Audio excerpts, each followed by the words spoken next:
Jo necessito un xuleta. El saber és aquí, l'ignorància és aquí. Bon vespre, Artà. Estimades i estimats, benvinguts, benvingudes una vegada més en aquest bell i càlid i avui emocionant teatre municipal. Gràcies, senyor Balda, per les vostres paraules, sempre justes i acurades i molt encertades. Gràcies a SOBAM, la jove associació cultural d'Artà, que sorgeix amb la finalitat de revitalitzar, remoure i promoure la cultura, però la cultura en majúscules, en totes les seves dimensions i en tots els àmbits d'actuació possibles per fer xarxa, per fer poble. SOBAM va proposar la seva primera iniciativa el passat 5 de febrer, encara no fa un any. Fou la conversa amb en Jaume Morell Canyelles, escolar, doctor en psiquiatria. I doncs avui farem un salt des de la psiquiatria a la psicopedagogia i tornarem en el mateix lloc, ara i aquí.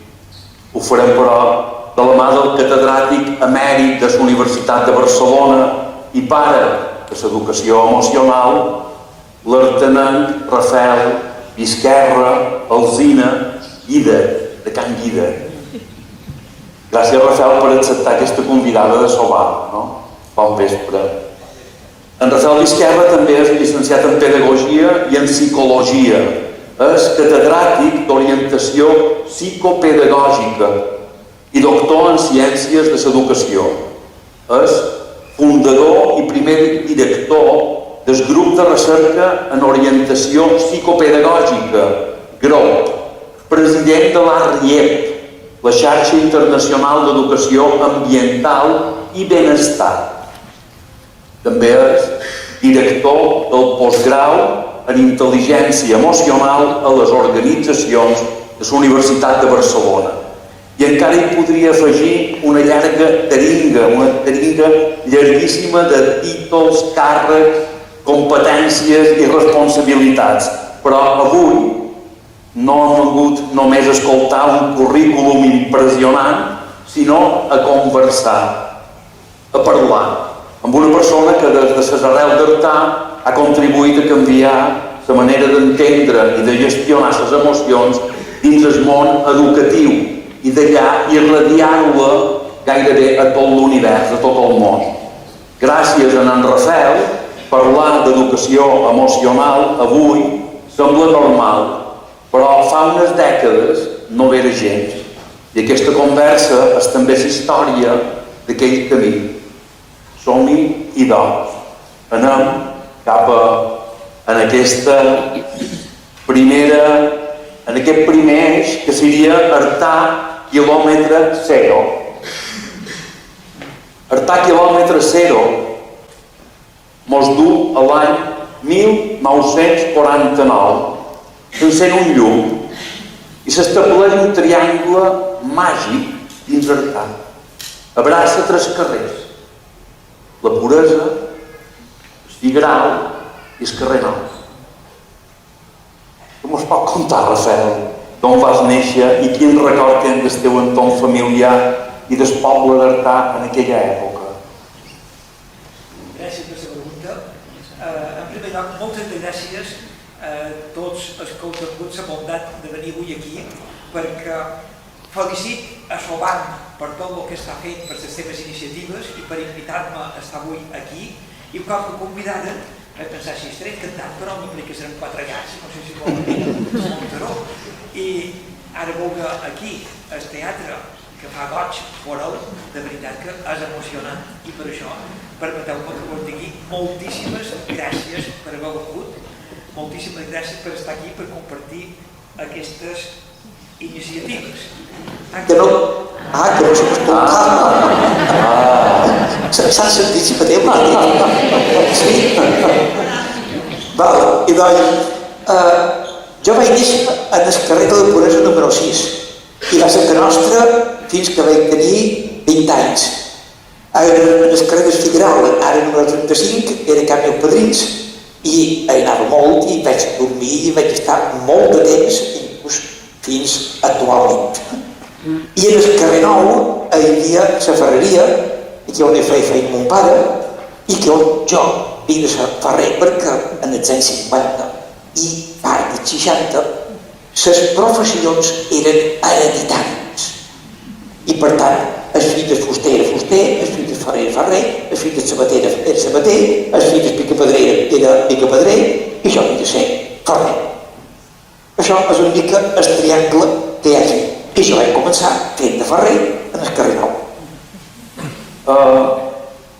Dins d'aquesta entrevista, o dins d'aquesta conversa, farem salts, no? A vegades anirem un poc a la seca a la meca, però aquest punt serà el que ens orientarà i ens centrarà, no?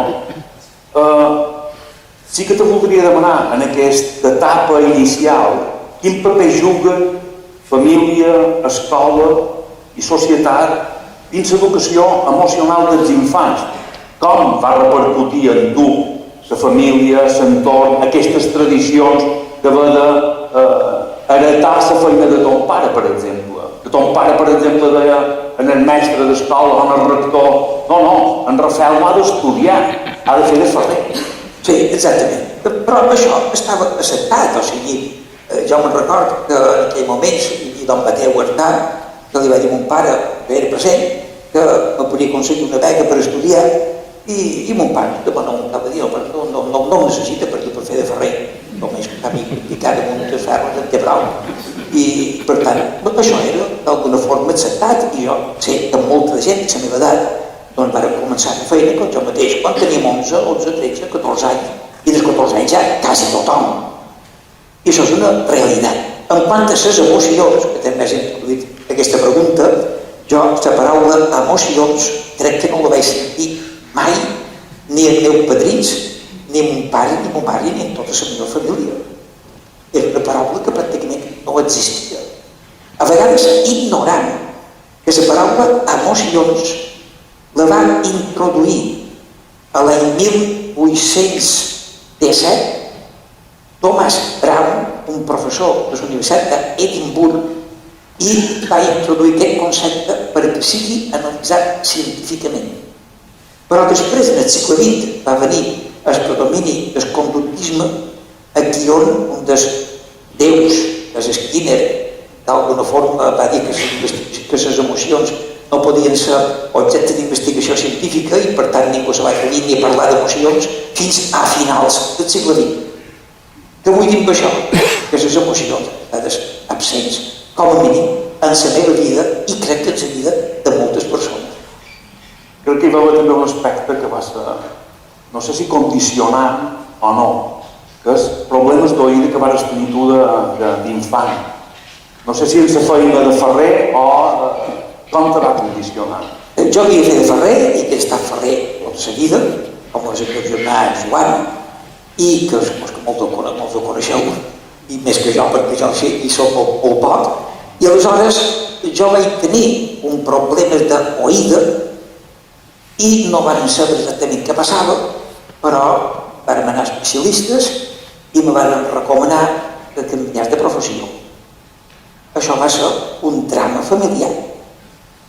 I vam haver de buscar alternatives, va ser un patiment, perquè quan tens, diríem, el teu projecte de vida, si tens de ferrer i dius que has de canviar, i el canviar va ser anar de botoners d'hotel a la Ratjada.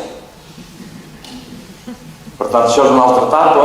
Passarem a l'etapa número 2, que nosaltres l'hem titulat Primeres passes, i aquí feim un salt de 12 anys, anant de 1964 a 1976. De fer feina a la ferreria, com us explicava, en el carrer Nou, en ton pare, passes en el món del turisme, en el hotel de Cala Ratjada i posteriorment a Ciutat. Sempre, no? Sempre. Fas el servei militar, acabes el batxiller i comences 2 carreres. Què mos pot dir d'aquests anys d'adolescència i de joventut teva? Doncs el que puc dir és que vaig procurar sempre combinar la feina en l'estudi o l'estudi en la feina. I quan jo vaig fer feina a Palma a hotels i quan era subdirector d'un hotel a Palma, vaig dir que ho deixava perquè me n'anava a estudiar a Barcelona. I algú em va dir, si estava boig, perquè em faria després el que estudiaria.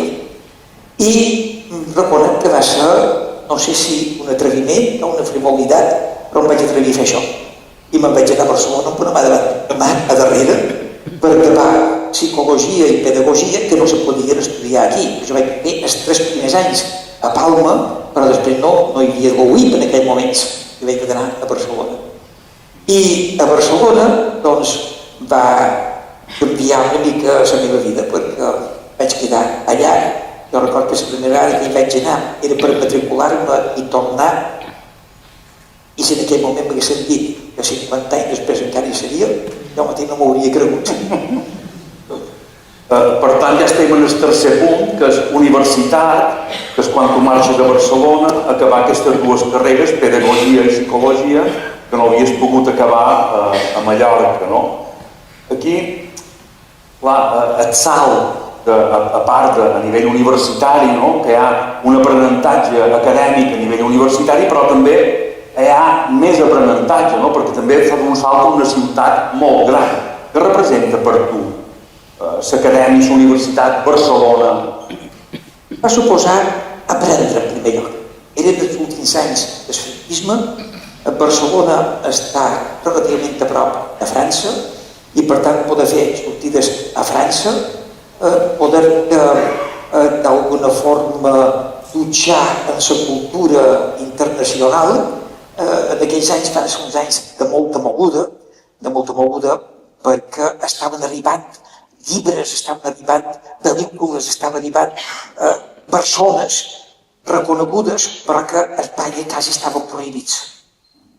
I tot això va ser un revulsiu cultural de reflexió, d'il·lusió, que és el que va suposar, en certa forma, el canvi polític a Espanya, que em vaig trobar precisament en aquests anys aquí on a vegades alguns dies el que fèiem és que anar a classe era anar a fer els Sant Fermins per la Diagonal. Els Sant Fermins volia dir córrer davant els grisos que mos encalçaven. Els grisos eren la Policia Nacional, que avui dia igual els grisos ja no se sap ben bé el que és, tot això és terminologia de fa 50 anys. El món que ho tens, el món d'aquesta etapa de dictadura, de privacions, de llibertats, amb aquest contrast, amb aquest esclat de democràcia i de llibertats, com ho vius tu? Tu creus que hi ha una gran diferència? És perquè ara sembla que estan reeixint idees, ideologies que estan més properes en aquesta etapa que va ser més de repressió que no pas de llibertat. És així? Ho veus així, tu? Jo diria que hi ha una gran diversitat. I per tant, n'hi ha que ho veuen d'una manera, n'hi ha que ho veuen d'una altra. I qualsevol generalització, és dir, generalitza si te vols equivocar. Si vols emetre informació objectiva basat en les investigacions científiques. I per tant, què diu la ciència sobre tot això? Doncs la ciència el que diu, una publicació recent de Jonathan Haidt, és que tenim la societat ansiosa, principalment en els joves, i que el que contribueix a activar molt la sensibilitat de la gent són les xarxes socials. I supos que d'això hi ha molts que són conscients, que van observar i que hi ha evidències de que aquí hi ha com a mínim un tema sobre el qual parlar-ne per prevenir, simplement per prevenir. En aquest moment, que quan tu estàs a dins ja Universitat i Barcelona, tens algun referent que un mestre, no sé, algun corrent teòric que te marca especialment? Jo diria que vaig tenir molt de professors, molt de contactes amb moltes persones, que ara seria molt llarg de citar, però no entenc cap així especialment de rellevant. No sé, Eduard Punset. Amb Eduard Ponsat sí que tinguérem una relació molt profunda. Vàrem passar tot l'hivern baix el mateix sostre, podríem dir, i va ser una experiència molt viscuda, d'aquí on va sortir l'univers de les emocions, i ell va fer el pròleg del que vaig fer. Per això ja és, en certa manera, una etapa allà on tu ja ets professor, no? Ja és professor. Per tant, bé, deixarem, hem arribat en el punt número 3, ja l'hem exhaurit, farem el salt, anirem al punt número 4, que és aquesta etapa d'investigació i docència, que és el 1976, acabats els estudis, quedes de professor a la Universitat de Barcelona.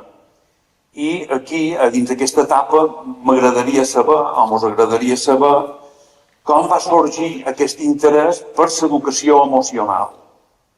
Sí, el meu interès per l'educació emocional va sortir al principi. Jo vaig ser professor del 76 fins a finals dels 80, i va ser a finals dels 80 quan vaig fer la primera publicació, en aquell moment se va titular Educació Afectiva.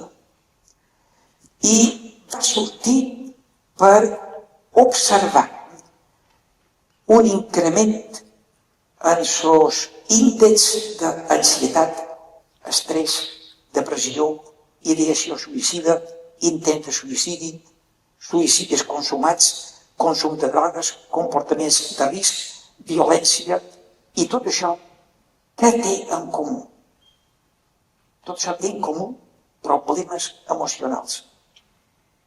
I per tant, com podríem intervenir a dins les escoles sense necessitat d'haver de fer un programa de prevenció dels suïcidis, un programa de prevenció del consum de drogues, un programa de prevenció d'ansietat i estrès, un programa per millorar el benestar del professorat, perquè el malestar del professorat també forma part d'aquesta problemàtica.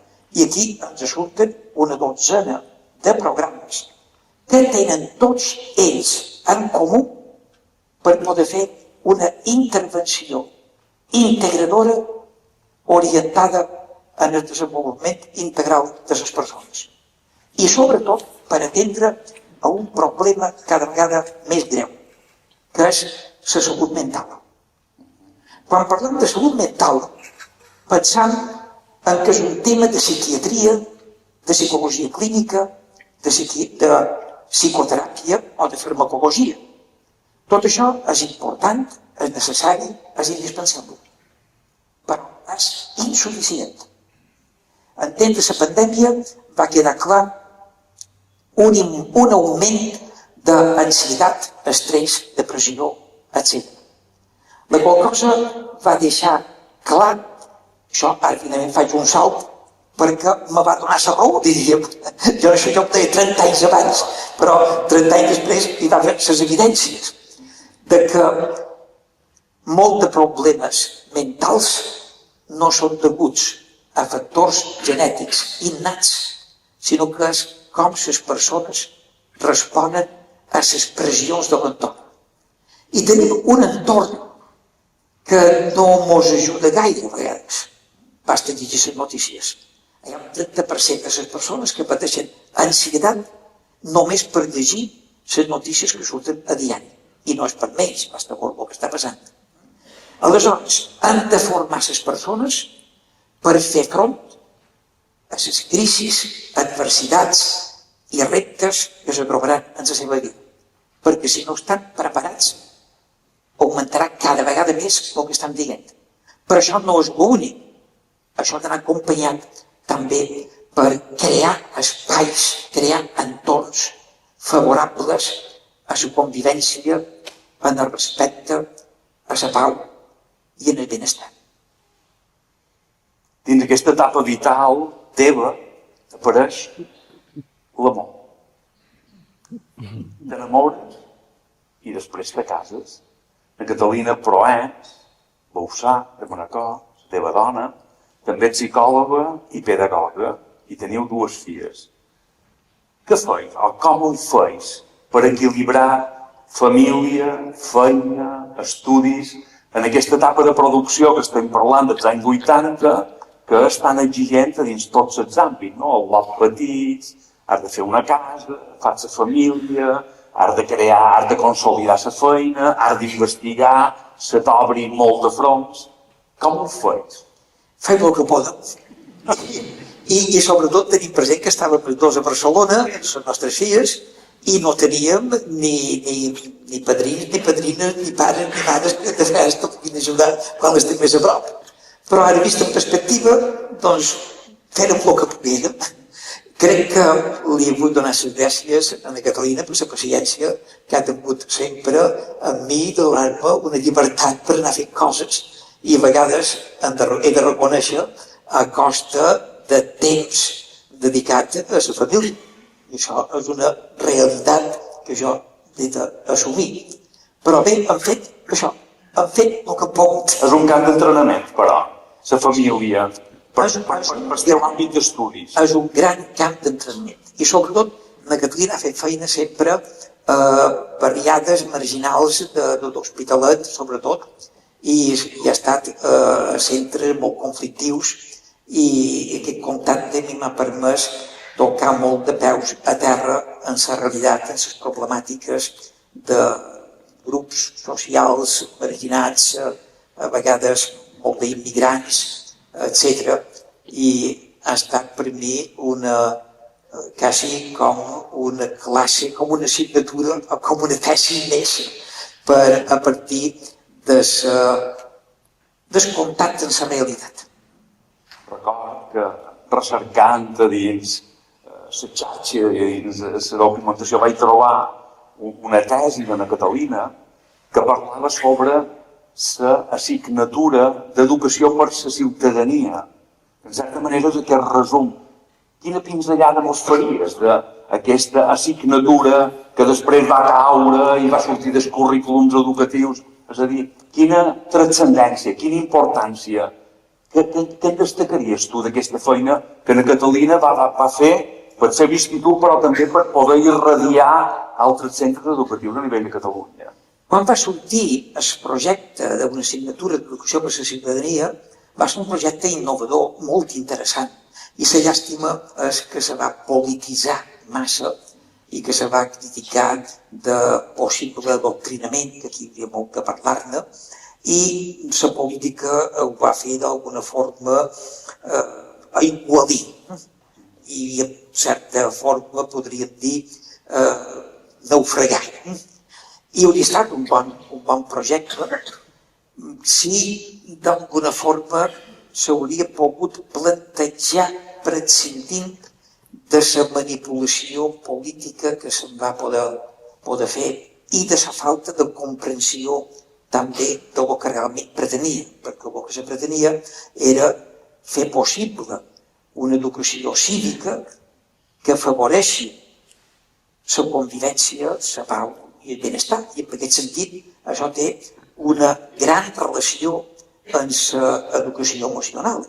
De fet, vaig escriure un llibre que és Educació per la ciutadania des de l'enfocament de l'educació emocional, on pretenia desvirtuar les connotacions polítiques per posar èmfasis en el desenvolupament integral de les persones, independentment de les seves tendències polítiques o creences religioses o el que sigui, per anar a veure què és de tot això que hauria de tenir tota persona.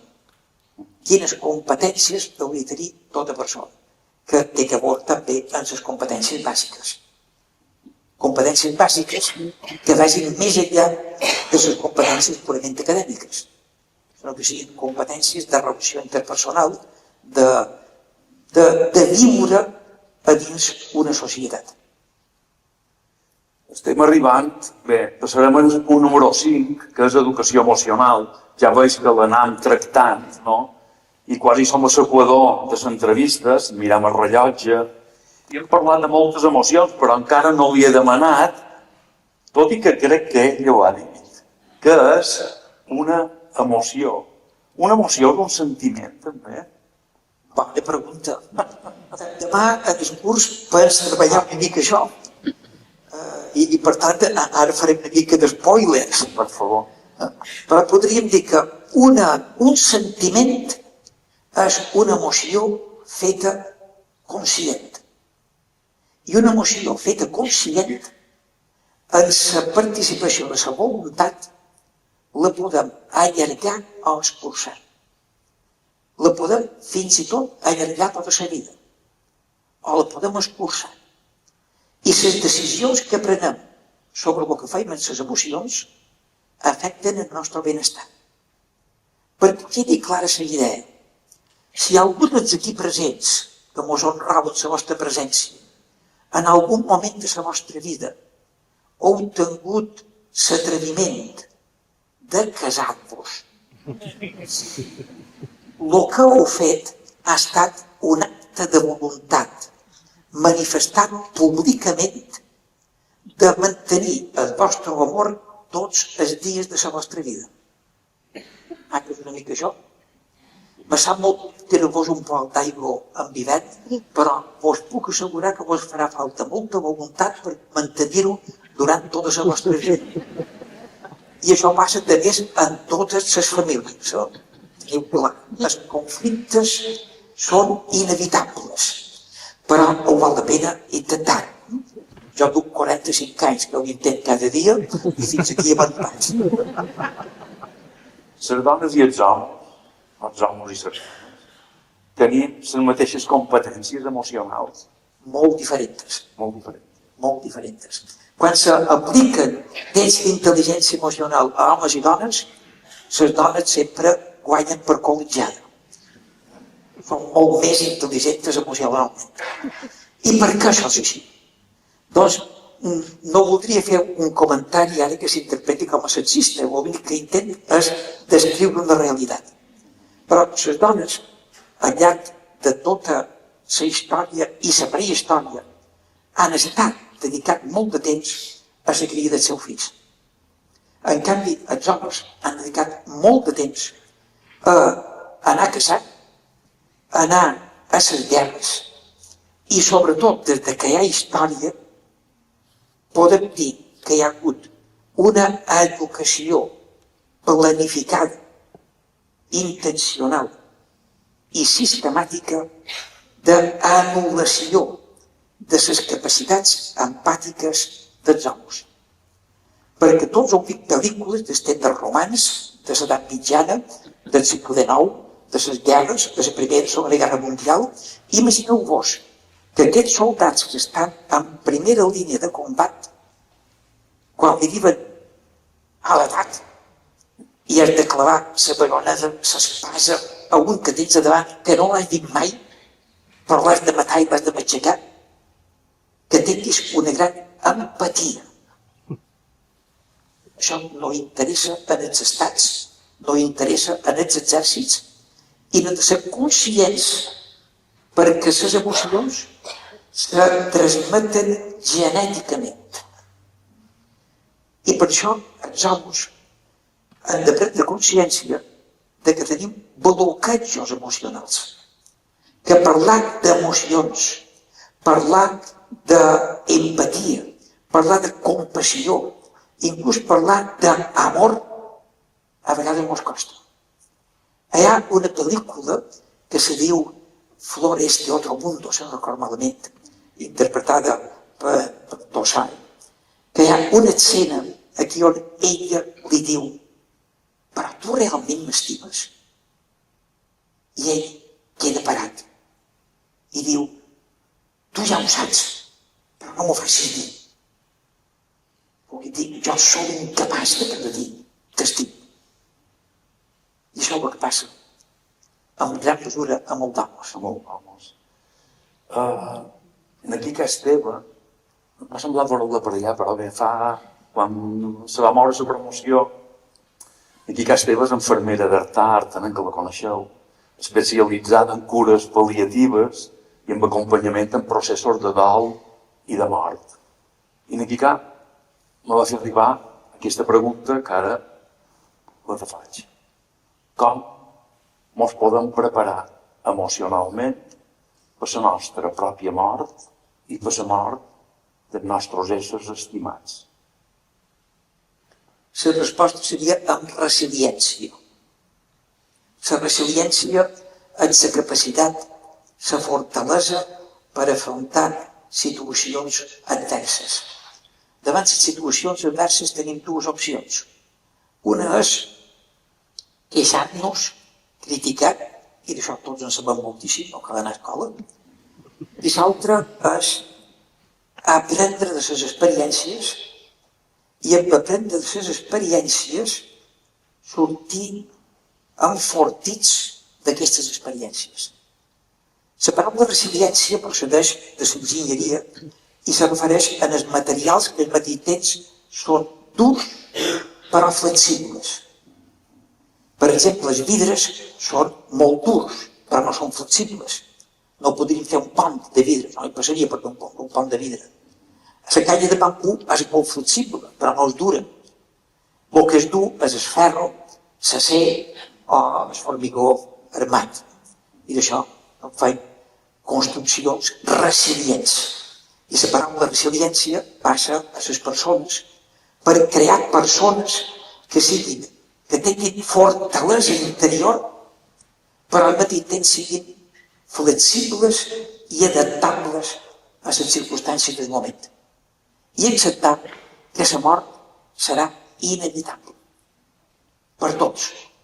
Però per primera vegada en la història de la humanitat, avui en dia la major part dels morts són de veres, cosa que no havia passat en cap altre moment de la humanitat. Els morts eren per malalties víriques, per violència, per accidents, etc. I per això pot ser que convengui recordar que en els darrers 100 anys s'ha multiplicat, s'ha doblat l'esperança de vida. L'any 1950, mitjan del segle XX, l'esperança de vida eren 67 anys. Ara són 83 anys, perquè n'hi ha que moren joves i baixa la mitjana. Però cada vegada n'hi ha més que passen del 90 i que arriben al 100. I tenim aquí a la residència d'Artà una dona que ha fet 104 anys, la mare d'Antoni Grau, o per aquí Grau. Sí. I que és admirable que això pugui passar que això fa 100 anys. Vaja, era quasi impensable. Per tant, afrontem lo inevitable amb enteresa, però que les crisis inevitables no permetem que ens amaguin l'existència.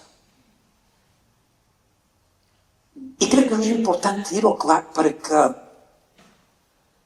en els darrers 13.700 milions d'anys no hi ha hagut mai un sol dia que reuneixi totes les característiques per poder ser feliços.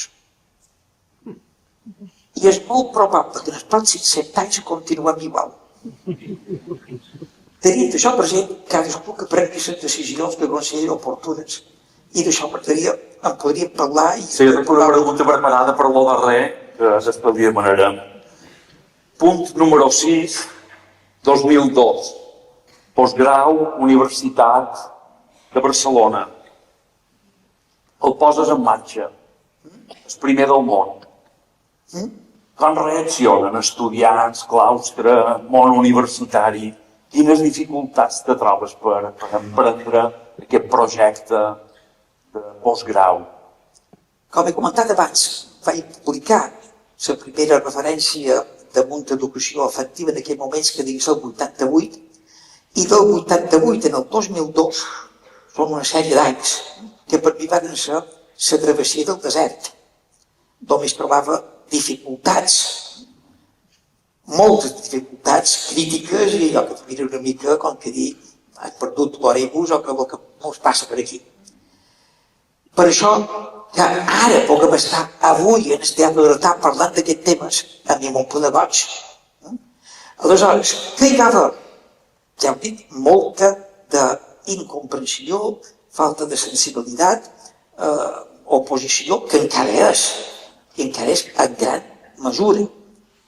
I aprofito per comentar que, clar, jo vinc molt per Artà, sempre que puc, i l'educació emocional va néixer en aquests viatges que jo faig per Artà. I per tant podríem dir que l'educació emocional va néixer a Artà. I per això me sento molt satisfet de poder parlar avui aquí d'aquests temes. I en el 2002 se va aprovar el màster en educació emocional a la Universitat de Barcelona, que per lo que se va passar és el primer del món i que ara, 25 anys després, ja n'hi ha moltes universitats de Llatinoamèrica, sobretot, de Nord-Amèrica, que després se va passar un fet molt important, i és que en el 95 Daniel Goleman va publicar el llibre Emotional Intelligence i això va suposar un canvi en la tendència important. Però va passar uns anys que quasi no se'n parlava. L'anècdota per mi és que jo un dia, anant de Mallorca a Barcelona, una persona tenia el llibre en anglès Emotional Intelligence, jo m'hi vaig fixar, vaig dir, ostres, n'hi ha d'altres que estan tan bojos com jo, que també parlen d'aquests temes. I això me va animar. En aquell moment no hi havia Google, ni hi havia les xarxes socials, i per tant era més difícil estar al dia del que estava passant. Aquest màster el vàrem tenir durant, fins a la pandèmia, pràcticament, que va coincidir la meva jubilació definitiva.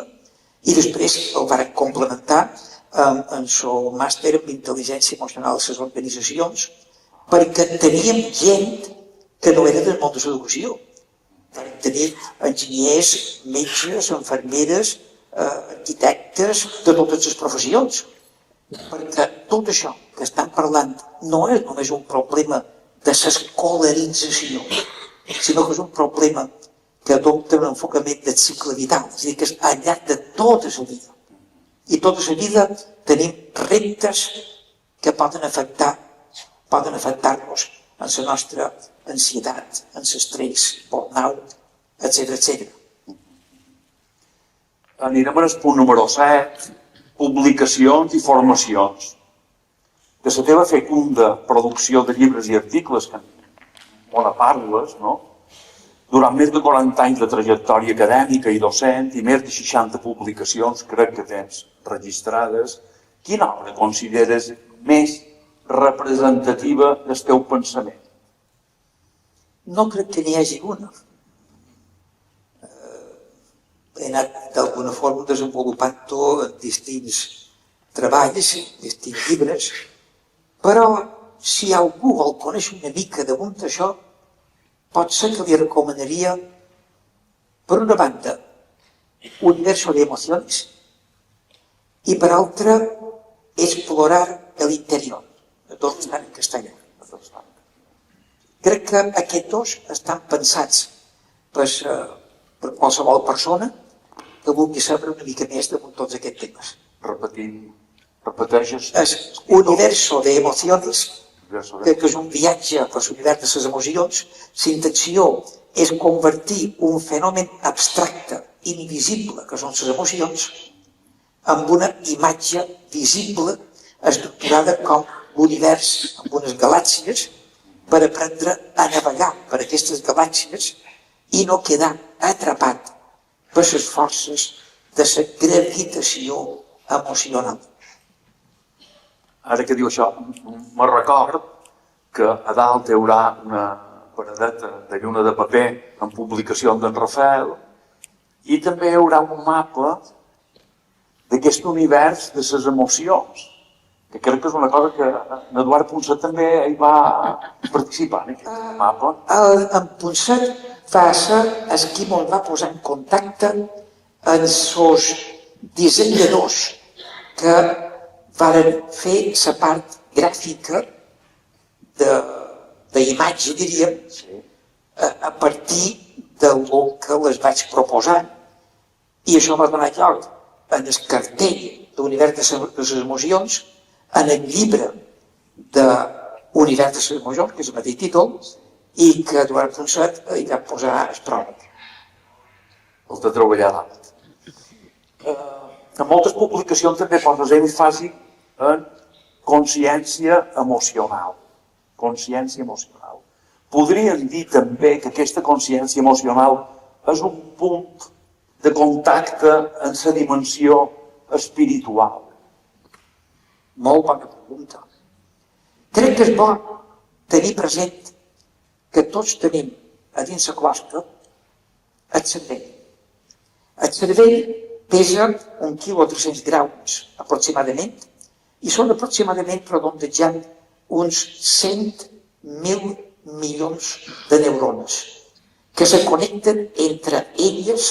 Cada neurona es connecta aproximadament amb 40.000 neurones més. I per fer-nos una idea de lo que això és, imagineu-vos una ciutat molt gran, com per exemple Nova York, a cada persona li doneu 10.000 cordes perquè se connecti amb 10.000 persones. Fes això 100.000 vegades més gran i tindreu una lleugera idea de la complexitat del cervell. Aquest cervell és l'objecte més complex que se coneix en tot l'univers. I és realment impressionant. I és impressionant perquè és el pas de la matèria, el cervell, que produeix la ment. La ment és immaterial, és el resultat del cervell. I quan parlem de ment, a dins la ment, una de les funcions o facultats mentals és la consciència. I la consciència és investigada per la filosofia, per la biologia, per la psicologia. Distintes ciències investiguen què és això de la consciència.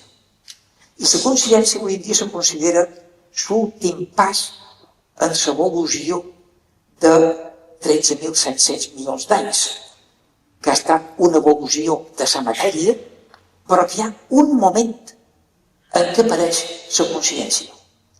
No és que aparegui a un moment donat, sinó que és una evolució. Homo sapiens té consciència. El Pithecanthropus erectus, la consciència que té no és comparable en absolut, igual que els que tenen els animals. I aquesta consciència, a més, té distints nivells de consciència.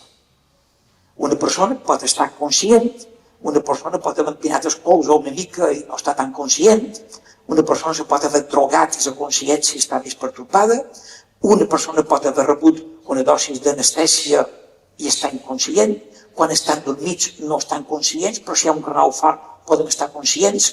Per tant, hi ha distints nivells de consciència.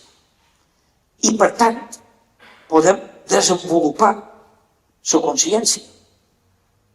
I aquesta relació entre consciència, interioritat, emocions, aquí on entre les emocions hi ha l'amor, el benestar, la felicitat, com a mínim poden dir que obri la porta a una dimensió espiritual.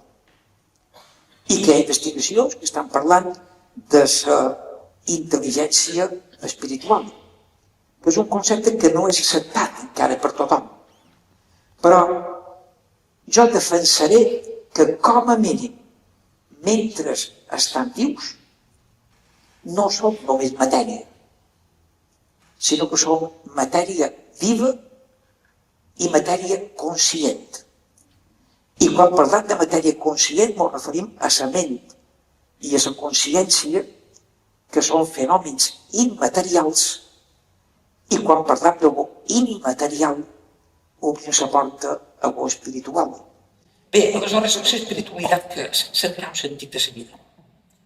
La vida pot ser absurda. Hi ha un teatre de l'absurd, una filosofia de l'absurd, i hi ha motius per pensar que la vida és absurda. Però cadascú té la llibertat per cercar un sentit a la vida. I en cercar-lo pot ser que el trobi o que no el trobi. Ja que m'has fet la pregunta directament, doncs per mi cercar el sentit de la vida és contribuir en el benestar general. I crec que les persones que cerquin un sentit de la vida, més diré, hauríem de fer el possible perquè tots els estudiants se'ls faciliti replantejar-se quin sentit té la seva vida. i que puguin descobrir per si mateixos que contribuir en el benestar general és el millor que poden fer. I ara faré una pregunta en el públic.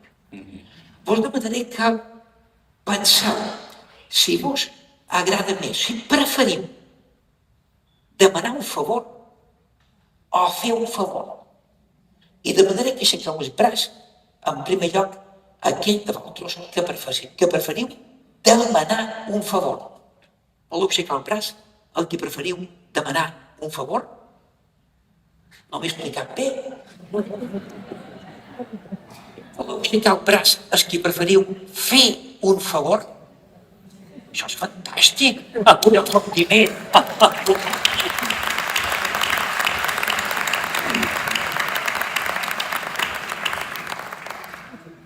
És curiós que la majoria, crec que jo he vist tots els braços oberts de gent que prefereix fer un favor sense esperar res a canvi. Això és un comportament prosocial. I curiosament, això pot donar una satisfacció profunda que no se pot pagar en diners. Però el que ens volen vendre és una altra cosa. És tot el que se pot comprar en diners. I per tant, aquí hi ha la diferència entre el materialisme, el consumisme, la societat de consum i la dimensió espiritual de cercar un sentit a la vida. Que també l'associem molt en el silenci, no? El silenci té molt a veure perquè hi ha persones que tenen el síndrome d'abstinència quan estan en silenci. Jo he visitat persones a vegades i me tenen la televisió posada, en la veu posada, i jo he hagut de dir, podem apagar la televisió? Perquè hem vingut a parlar. Perquè si no hi ha aquest renou de la tecnologia, doncs per què mos falta qualque cosa. Jo recomanaria que tothom passi cada dia uns minuts en silenci. Uns minuts procurant entrar en si mateix. I me permetré recordar damunt això. Ho diré en castellà perquè l'he memoritzat en castellà. És un poema.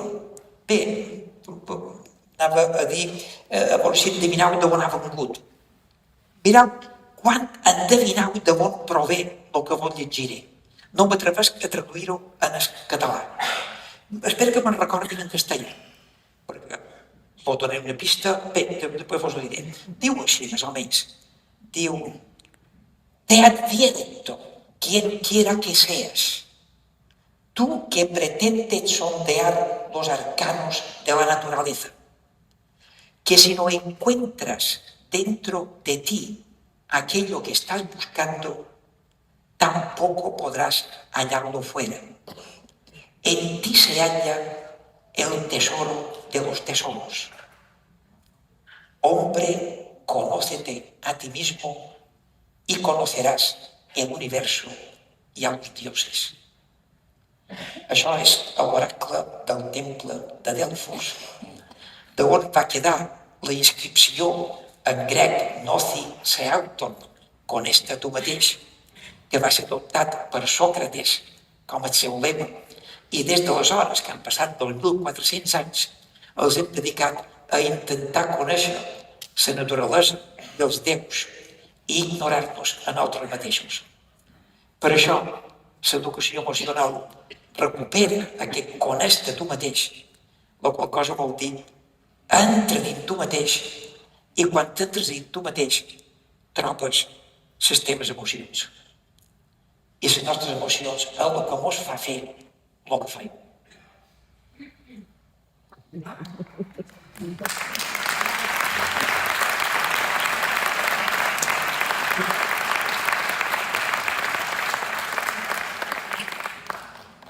Va bé, estic bé.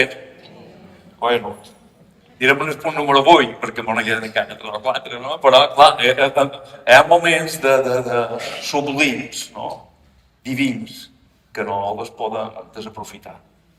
En aquest punt número 8 farem difusió mundial, no? En Rafael viatja moltíssim, ara fa una estona de Madeira, el que té previst les properes setmanes. No atura. i sempre per difondre l'educació emocional. Espanya, Itàlia, Mèxic, Costa Rica, Colòmbia, Equador, Perú, Xile, Argentina, Brasil, Venezuela, Portugal, Tunísia. Hi ha algun país o experiència que t'hagi impactat especialment?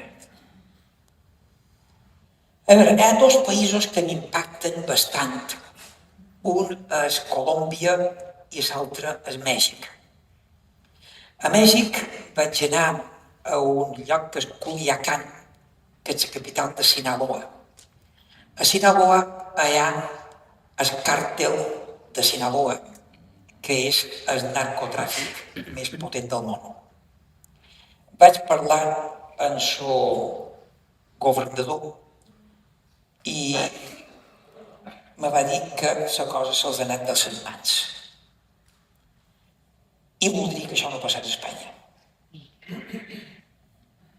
I ho dic perquè hi ha informacions de que volen calcar el model i dur-lo a Espanya.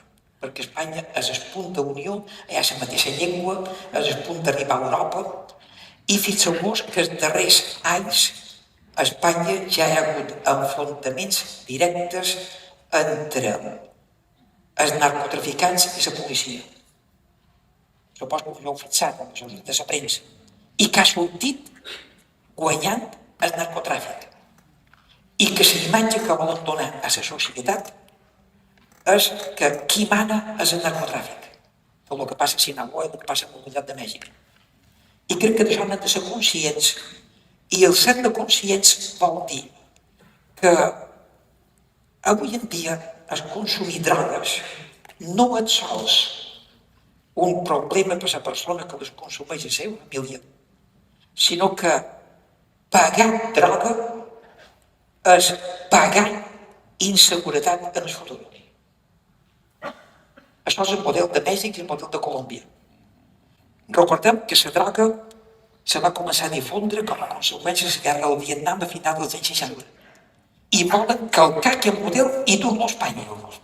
Per això, quan m'has preguntat què és el que m'impressiona, me sabria molt de greu que la seguretat que encara tenim a Espanya, que no és en els països latinoamericans, que perdéssim aquesta llibertat de poder anar tranquil·lament pel carrer de qualsevol ciutat i capital d'Espanya, perquè això és impensable. Quan ve gent de Latinoamèrica aquí, diu, com la gent se passeja per la Rambla a les 12 de la nit, a les 3 de la matinada, tan tranquil·lament, i no som conscients de l'esforç que això és. Per això simplement el que estic dient és un crit d'avís perquè anem en compte amb el que podria venir si no anem alerta. Atenció, punt número 9. RIEP, xarxa d'educació o xarxa internacional d'educació emocional i benestar. La presideixes. Què és aquesta xarxa internacional? Té alguna cosa a veure també amb aquest sentiment que mos ha, o aquest pressentiment que mos han manifestat? Quina és la funció? Qui la forma? Què és la RIEP? La RIEP és una organització que té com a objectiu sensibilitzar sobre la importància de l'educació emocional per la construcció del benestar, malgrat tot. Perquè cada vegada estic més convençut que la millor manifestació d'intel·ligència és contribuir en el benestar general, en el benestar social i en el benestar personal, malgrat tot. Infants, joves i persones madures. En totes les edats. Totes les edats. En totes les edats. I sabent que a més hi ha molt d'interessos en què la gent ho passi malament. I això no és conscients també. Perquè una persona que està malament té necessitats que no sap ben bé quines són. I aquestes necessitats que no sap ben bé quines són predisposen a consumir i predisposen a anar a comprar. I no sé si heu sentit a vegades algú que te diu bé, avui anant de compres. I dius, i què aneu a comprar? Ah, no ho sabem. Doncs això és la conseqüència de que no sempre el necessito. Aleshores, el benestar és un tema que val la pena comentar, perquè hi ha molta confusió damunt del benestar. I el benestar que ens venen és un benestar material, consumista, i la publicitat és te compres aquest cotxe i t'hi entra aquesta dona, te compres això i t'hi entra això altre, i tu, mentre paguis, i fins i tot s'ha fet preguntes, què és per tu la felicitat? I generalment la resposta solsa, per mi la felicitat és tenir una casa, tenir un pis, tenir una piscina, tenir un cotxe, tenir coses. I no, la felicitat és la felicitat és un treball personal interior. Molt interessant. Jo tenia apuntat aquí que és essencial per fer-ho possible. No? Per tant, és aquest treball d'interiorització. Doncs per mi... Però bé, hi deu haver també moltes complementarietats, no? Per mi, una via és conèixer les emocions. Saber què són les emocions, com se poden regular les emocions, com prenem decisions sobre el que feim amb les emocions. I que el que és més fàcil és prendre decisions de marcar-nos l'existència. I per tant, de patir ansietat, estrès, depressió, burnout, consumir ansiolítics, antidepressius, tranquil·litzants, somnífers, pensar que aquests medicaments són els medicaments més consumits del món. Se gasta a l'any de l'ordre de més de 400.000 milions d'euros amb aquests medicaments a tot el món i per tant hi ha molt d'interès en que la gent consumeixi aquests medicaments. Com a anècdota, em van convidar a un congrés de metges per parlar una mica d'aquests temes. I jo vaig fer una ponència aquí on vaig parlar, naturalment, de la prevenció i, per tant, de la promoció de la salut mental a partir de l'educació emocional. I això havia de ser una sèrie de trobades. No m'han convidat mai més. O sigui, encara que s'aturis comerç de les aspirines emocionals, no? Però la persona que patrocinava aquest congrés va tenir l'honestedat a una entrevista que li feien i que va publicar a La Vanguardia, aquí on va dir amb tota honestedat que la missió de la nostra empresa, una multinacional de la farmacèutica, va dir el nostre objectiu és guanyar pes. Si a més d'això el que feim serveix per curar, benvingut sigui, però sense un pas. Va tenir aquesta honestedat i, per tant, si feim prevenció, els ingressos de les multinacionals aniran per amunt. Em sap greu, però hem de ser conscients d'això. Es Bala també ha parlat d'analfabetisme emocional, no? Que és el punt número 10, si no vaig errat. Educació emocional per a la prevenció de la violència, l'analfabetisme emocional, punt número 10. Què és aquest analfabetisme emocional i que té a veure amb la violència? Jo crec que està molt relacionat amb tot el fil argumental, però hi posant l'accent ara. Què és l'analfabetisme emocional? I què té a veure amb la violència? Analfabetisme emocional és un concepte que té a veure amb qualsevol analfabetisme. Quan parlem d'analfabetisme, l'analfabet era aquell que no sabia llegir i escriure. Però avui en dia hi ha els analfabets informàtics, per exemple. L'analfabetisme emocional és un altre tipus d'analfabetisme. Aleshores, relacionat amb la violència. La violència és el resultat d'experimentar ira, ràbia, enfant, que no som capaços de regular de manera apropiada. Per això proposo que qualsevol sistema educatiu hauria de tenir entre els seus objectius la regulació de la ira com a estratègia per a la prevenció de la violència. Perquè qualsevol tipus de violència és una manifestació d'analfabetisme emocional. I si voleu tenir una idea dels elevats nivells d'analfabetisme emocional que hi ha en el món, basta que mireu la premsa. I mirant la premsa veureu com l'analfabetisme emocional arriba a les altes esferes de la política internacional. no ho voldria ofendre ningú, però estic incloent els líders mundials dels països més potents del món, que ho sent, però són analfabets emocionals. Suposo que no falta nombrar més persones. Coneixeu? Bé, aleshores, si això passa a les altes esferes de la política internacional, què no passarà en la societat en general? És curiós, na Maria Teresa Femenies, Figuereta, mestra d'escola, cosina meva, molt estimada, m'ha fet arribar unes paraules teves que em deia: l'infern és viure el patiment sense tenir esperança de superar-ho. L'infern no és un lloc a les profunditats de la terra. L'infern és un estat emocional on hi ha un patiment sense fi, insuperable. I demana: aquest infern està relacionat amb l'alfabetisme emocional? Molt bona pregunta.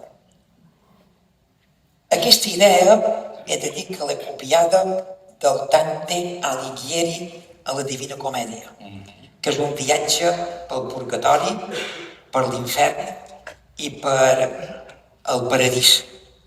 I quan arriben a les portes de l'infern, Dante ho descriu per tota la imaginació, evidentment, és una novel·la com una altra, però a mi m'ha impressionat quan diu que a les portes de l'infern hi ha una inscripció que diu: lasciate ogni speranza voi qui entrate.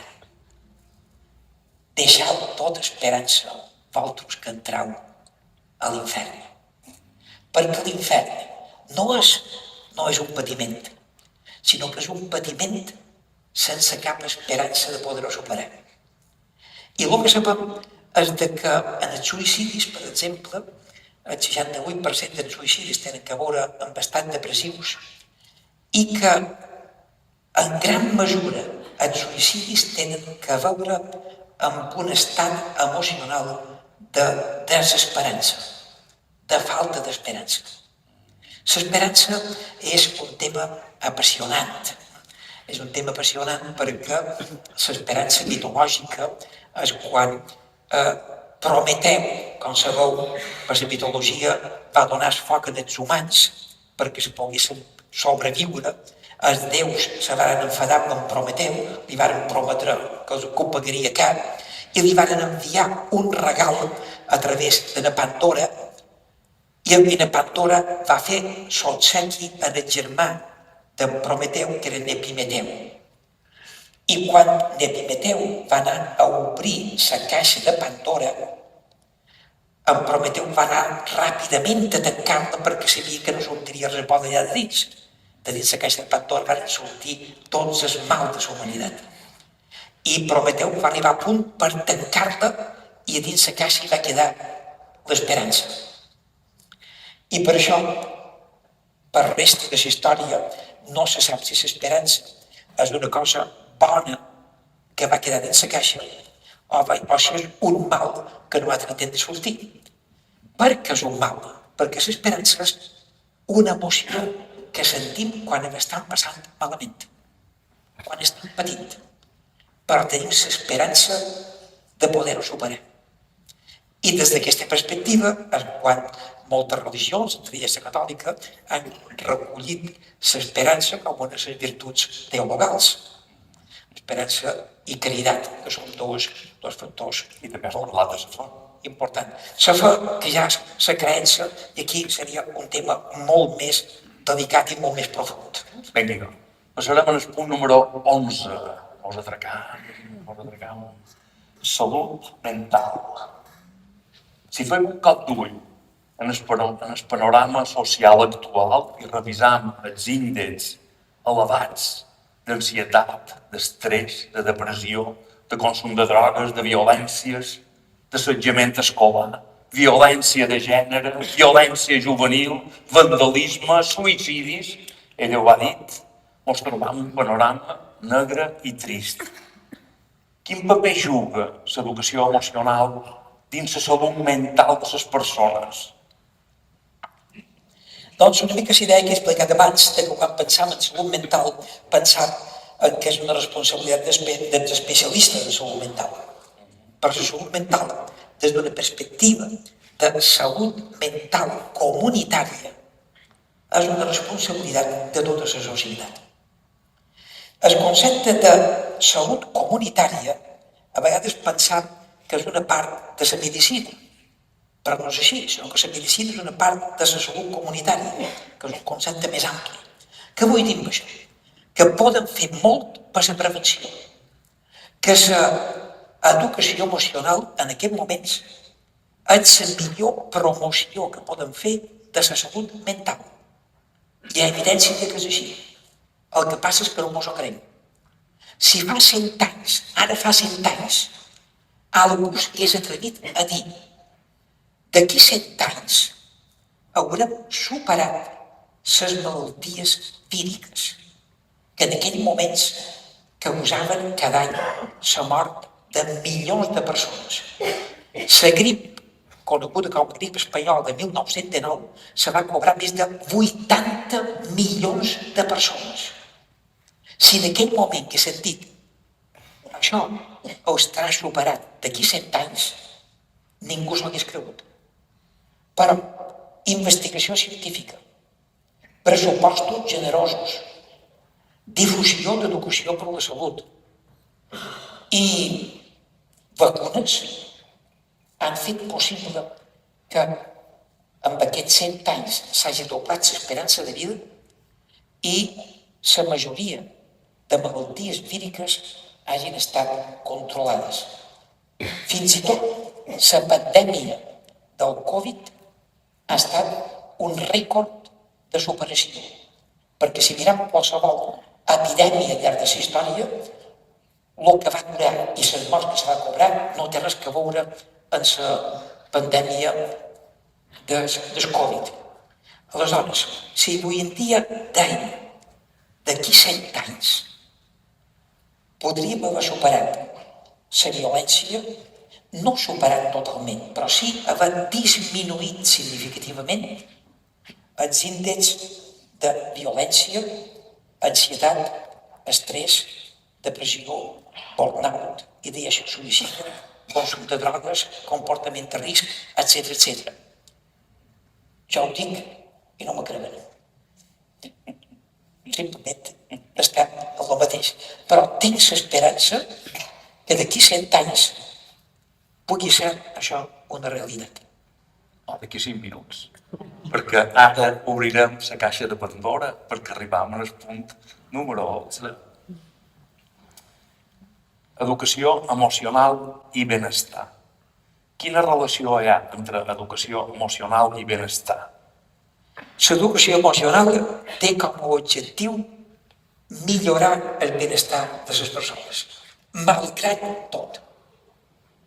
La Maria Teresa Femenies, no sé si és per aquí, també ens fa arribar aquesta altra reflexió teva.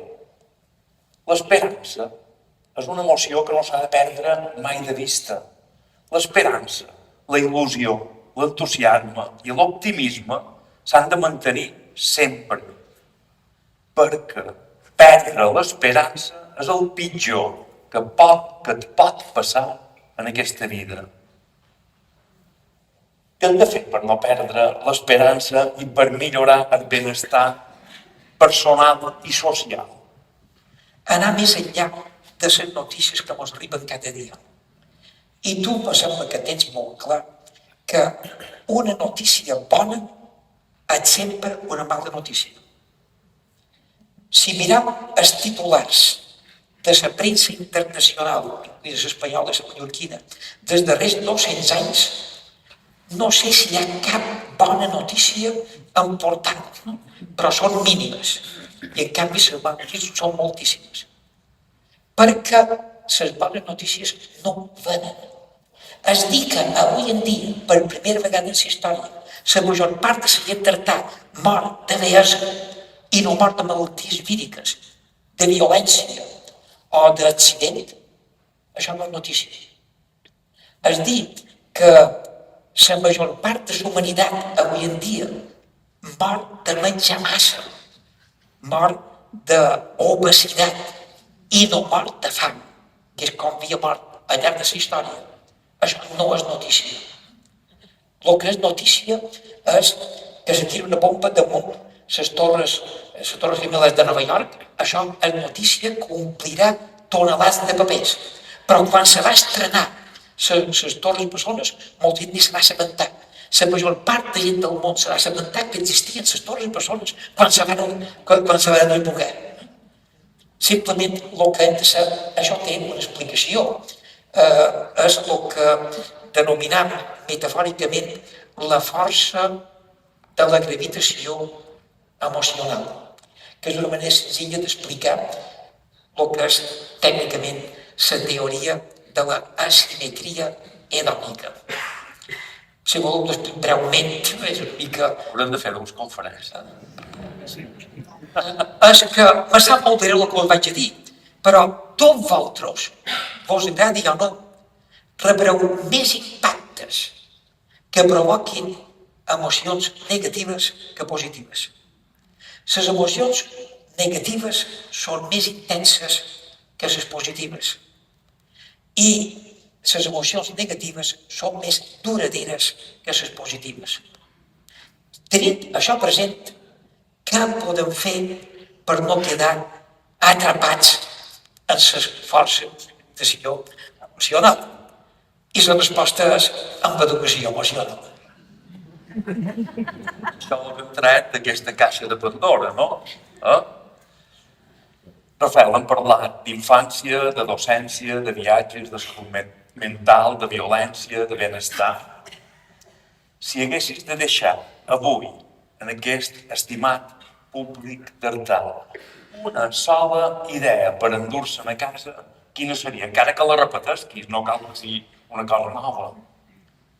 Què les diries per anar a casa tranquils, asserenats, Doncs jo les diria que hem de ser sensibles enfront en el dolor de la humanitat. Però que aquesta sensibilitat no ens faci vulnerables.